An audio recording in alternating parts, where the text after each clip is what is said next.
थांब थांब थांब थांब. अरे रुक ना रे. अरे थांब थांब. अरे रुक रुक रुक रुक. बाबा काय करतायत? चल ना बघूया. चल.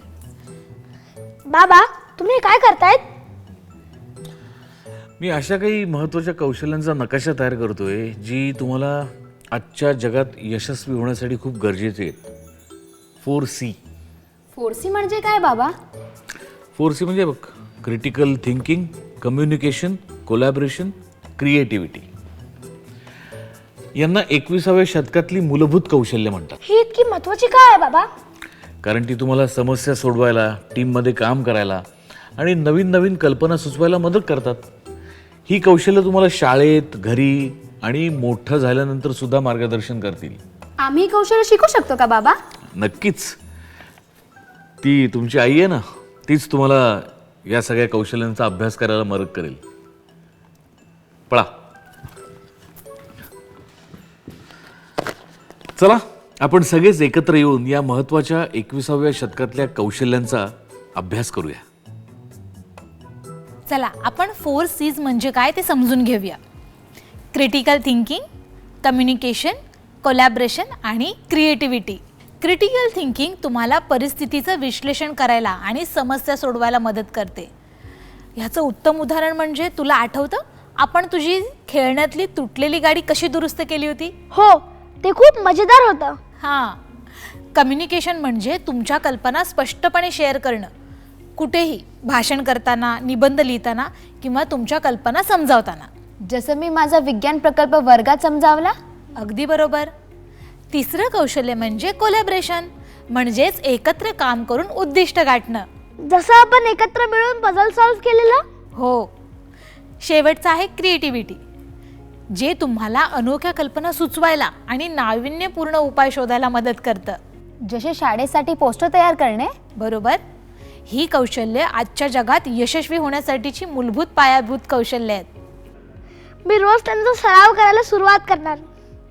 खूप छान. चला ही कौशल्य अधिक चांगल्या प्रकारे कशी विकसित करायची ते शोधूया.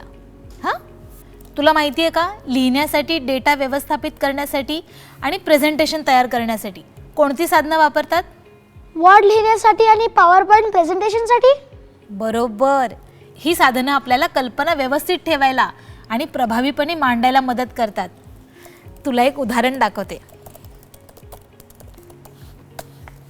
वर्ड निबंध किंवा रिपोर्ट लिहिण्यासाठी छान आहे. यामध्ये तुम्ही फोटो किंवा तक्ते घालून डॉक्युमेंट आकर्षक बनवू शकता. आणि एक्सेल बद्दल काय? एक्सेल शीट तुम्हाला डेटा व्यवस्थित ठेवायला, चार्ट बनवायला आणि सोप्या पद्धतीने गणना करायला मदत करते. उदाहरणार्थ तुम्ही तुमचे मासिक खर्च यामध्ये ट्रॅक करू शकता. हे खूप उपयोगी वाटतं. हो. आणि मग हे आहे पॉवर पॉईंट. पॉवर पॉईंट तुम्हाला फोटो, ॲनिमेशन आणि व्हिडिओसह आकर्षक प्रेझेंटेशन तयार करायला मदत करतं. मी हे माझ्या पुढच्या वर्ग प्रकल्पासाठी वापरणार. वा, खूप छान कल्पना आहे. लक्षात ठेवा, डिजिटल साधनं शिकायला आणि संशोधनं करायला जलद आणि प्रभावी बनवतात. मी एक्सेलमध्ये माझ्या पॉकेट मनीचे सगळे हिशोब ठेवणे सुरुवात करणार. ही खूप चांगली सुरुवात आहे. आता आपण अधिक शिकूया आणि एक्सप्लोअर करूया. चला फोटो, व्हिडिओ एडिटिंग आणि कंटेंट तयार करणं शिकूया. तुम्हाला माहिती आहे का फोटो एडिटिंगमुळे कसे सुधारतात?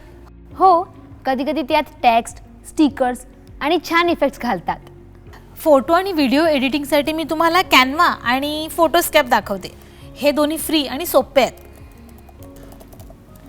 कॅनवा आणि फोटोस्कॅप आणि कॅपकट यांसारखी साधनं एडिटिंग आणि कंटेंट तयार करणं मजेदार आणि सोपं बनवतात. दीदी चल लगेच सुरू करूया. हीच योग्य मानसिकता आहे. तुमच्या सर्जनशील कल्पनांना मूर्त स्वरूप द्यायला सुरुवात करायची.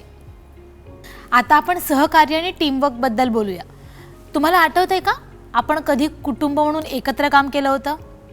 हो, जेव्हा आपण दिवाळीसाठी घर सजवलं होतं. बरोबर. सहकार्य म्हणजे एकत्र काम करून एकच उद्दिष्ट साध्य करणं. तुम्ही हा पझल सॉल्व करा. एकत्र प्रयत्न कराल? हो चालेल. आई, तो डब्बा द्या ना. चल, पहिल्या खालीची लाईन बनवूया. मला सन दे ना. हो, आणि आता मर्क्युरी, मग मून, बरोबर. आता मार्स, हां तो सॅटर्न दे, आणि नेपच्यून किथे, हां. वा, खूप छान. तुम्ही आता एकमेकांना मदत केली ना, आणि कल्पनासुद्धा शेअर केल्यात. ह्यालाच म्हणतात सहकार्य. त्यामुळे वेळेची सुद्धा बचत होते. टीमवर्क करणे सगळे सोपे आणि मजेदार होते. अगदी बरोबर. सहकार्य तुम्हाला शाळेत, खेळांमध्ये आणि भविष्यातील प्रकल्पांमध्ये मदत करतं. हे तुम्हाला ऐकायला, शेअर करायला आणि एकत्र समस्या सोडवायला शिकवतं. मी आमच्या क्रिकेट मॅचमध्ये टीमवर्कचा सराव करणार. छान कल्पना आहे. जितका जास्त सराव कराल तितकं तुमचं टीमवर्क आणि कौशल्य मजबूत होईल. मी शाळेच्या पुढच्या गट प्रकल्पात टीमवर्क वापरणार. लक्षात ठेवा, एकत्र काम केल्याने तुम्ही जास्त यशस्वी होणार. चला, आपण नेतृत्व, पुढाकार आणि जबाबदारीबद्दल बोलूया. तुम्हाला माहिती आहे नेता म्हणजे काय? जो इतरांना मार्गदर्शन करतो. बरोबर. एक नेता इतरांना उद्दिष्ट गाठायला प्रेरित करतो आणि मदत करतो. पण नेतृत्व म्हणजे पुढाकार घेणं आणि जबाबदारीने सांभाळणं. पुढाकार म्हणजे काय आई? पुढाकार म्हणजे सांगितल्याशिवाय एखादं काम सुरू करणं. उदाहरणार्थ, जर तुला तुझी खोली अस्ताव्यस्त वाटली तर ती तू स्वतःहून आवरशील ना. यालाच म्हणतात पुढाकार घेणं. जसे मी माझे पुस्तक तुमच्या सांगायच्या पहिलेच लावायची सुरुवात केली. अगदी बरोबर. आणि जबाबदारी म्हणजे आपली कामं व्यवस्थित पार पाडणं. समज तू आजच्या कौटुंबिक कामाची नेता आहेस. तू प्रत्येकाला कोणते काम देणार? अमन झाडांना पाणी देईल, बाबा कपडे घड्या घालतील आणि मी तुला जेवण बनवायला मदत करेन. वा. कामं वाटून देणं आणि त्यांना योग्यरित्या पार पाडणं तुम्हाला जबाबदारी आणि टीमवर्क शिकवतं. हे शाळेत कसं सराव करू शकतो? वर्गातील प्रकल्पासाठी स्वयंसेवक होऊन, गटाचं नेतृत्व करून किंवा कार्यक्रम आयोजित करण्यास मदत करून. मी पुढच्या शाळा स्वच्छता मोहिमेसाठी नेतृत्व करणार. वा, खूपच छान. नेतृत्व, पुढाकार आणि जबाबदारी तुम्हाला आत्मविश्वासपूर्ण आणि विश्वासार्ह व्यक्ती बनवतात.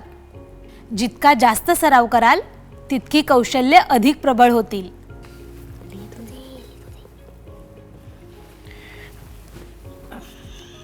आता हे काय नवीन?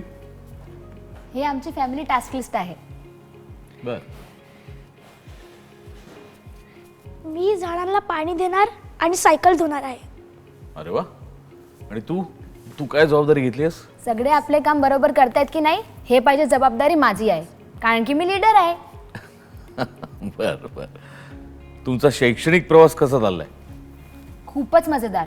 आम्ही टीम वर्क आणि कंटेंट कसे तयार करतं ते शिकलो. Nice, very good. तर मित्रांनो, आज आपण संवाद, जबाबदारी आणि सर्जनशीलतेसारखी महत्त्वाची कौशल्य शिकलो.